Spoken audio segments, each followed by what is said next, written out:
Iman kepada Kristus ternyata bukan hanya bermanfaat buat diri kita saja, tetapi iman kepada Kristus juga bisa berdampak kepada kehidupan orang lain.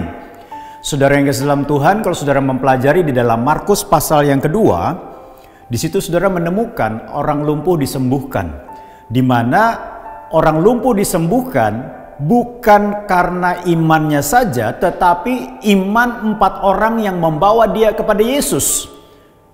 Seperti yang dikatakan Yesus di dalam ayat yang kelima, demikian firman Tuhan, ketika Yesus melihat iman mereka, berkatalah ia kepada orang lumpuh itu, "Hai anakku, dosamu sudah diampuni."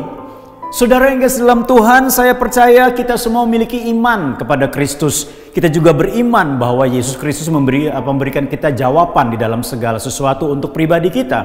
Tetapi dari 4 orang ini kita menemukan teladan. Ada beberapa teladan yang bisa kita pelajari dan kita ikuti.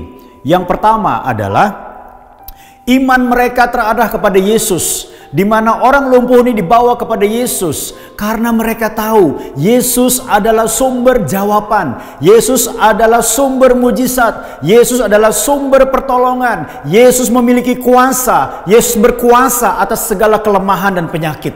Saudara yang kasih dalam Tuhan, pernahkah kita berpikir begitu banyak orang yang perlu dan membutuhkan pertolongan Yesus?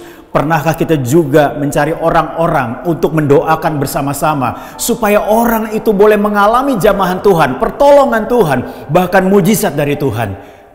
Arahkan iman kita bersama-sama kepada Yesus untuk kepentingan orang lain.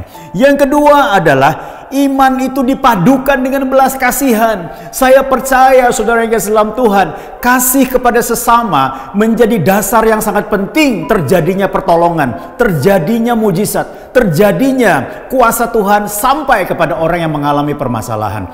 Saudara yang kasih dalam Tuhan, kalau kita bisa melihat belas kasihan seringkali menjadi pintu gerbang terjadinya mujizat dan pertolongan Tuhan dalam kehidupan seseorang.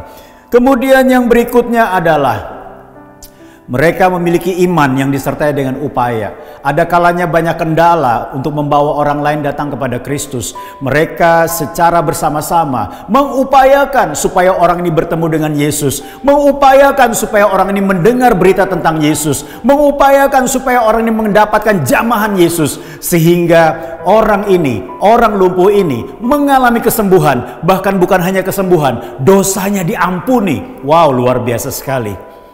Saudara yang kasih dalam Tuhan, buatlah teladan ini supaya iman kita terlihat dan berdampak. Tuhan Yesus memberkati.